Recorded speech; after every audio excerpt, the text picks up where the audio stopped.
Nearly 2 years ago, President Obama announced that individuals who had entered the country as children and who do not present a risk to national security or public safety could apply for Deferred Action as Childhood Arrivals, or DACA, as well as work authorization for a period of 2 years.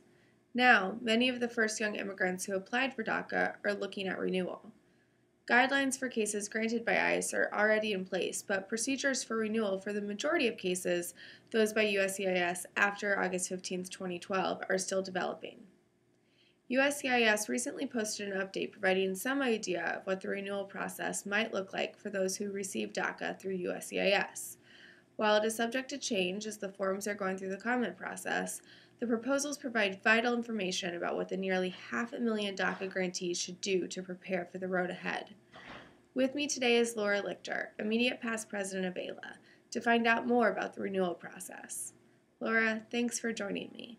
There's still some confusion out there. When can DACA recipients start applying for renewal? People are wondering about timing of renewals. This is going to be extremely critical when we look at things such as keeping work authorization active throughout the pendency of any application, and the question of unlawful presence, which currently for most applicants is told after deferred action has been granted. The preliminary comments that we have from USCIS are indicating that they will accept applications that are filed up to 150 days or 5 months before an expiration date, but suggesting that those applications be submitted no later than 120 days, a full 4 months before the expiration of the work permit or EAD. If the person doesn't file within that 30-day window, the worry is that they may risk losing their work authorization and may actually accrue unlawful presence. Thanks, Laura. What do DACA recipients need to reapply? For USCIS granted cases, what seems to be the current thinking is that if you already qualified for DACA, if that initial application established that you met all the requirements, then at this point in time, your renewal is really mostly a renewed background check and an update to see if anything relevant has happened. And by relevant, we're talking about issues that might lead to disqualification. For example, being placed in removal proceedings or a situation involving criminal charges or even criminal convictions, maybe even allegations of national security violations or gang affiliation, anything that might make them reconsider prior application. Another thing we think is really important is that people make sure that they actually have a copy of what was filed the first time around. Not only a copy of the form, so they can see what was put down as far as entry dates, manner of entry, and other important information, but also a full copy of all of that supporting documentation. I think it's really important that that prior application be reviewed for accuracy, because if the applicant finds out that information or documentation that was contained in that original application was maybe not so accurate, maybe even outright false, they could find themselves really up against a possible charge of fraud in that application. What we'd like to make sure, though, is that if something is just not quite right, that that person makes sure they go in and talks to an attorney before filing a renewal. Now, USCIS has said that they anticipate having the actual form to file not only for renewal, but all future DACA filings ready by maybe the end of May. Now, that's a maybe aspirational date. We're not sure if it'll actually be available at that time.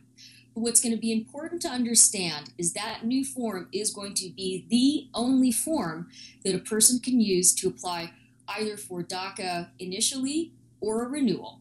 And that once that form is actually out, any application that is submitted on the old form will be rejected. Do DACA recipients need to do anything special if they were still in school or taking GED classes when they initially applied? That's a really great question, Ellie. And it's one where we don't really have explicit guidance. But reading between the lines, what we see is that the agency is saying, look, if you met the initial guidelines, which required you either to have a high school degree or a GED or have some other sort of professional education or vocational education, or to be in school seeking to attain any of those educational goals, they don't seem to be demanding that somebody show them that they are continuing with their education. Will people needing DACA renewals have to see an attorney for help, or is this something that they can do on their own? Well, that's really the big question. I know a lot of people are looking at this and saying, this doesn't look that hard. I mean, gosh, it's just a form. I just have to add my name and a couple of dates. Why should I see an attorney? That's going to cost a lot of money. That's going to take time. I can do this myself.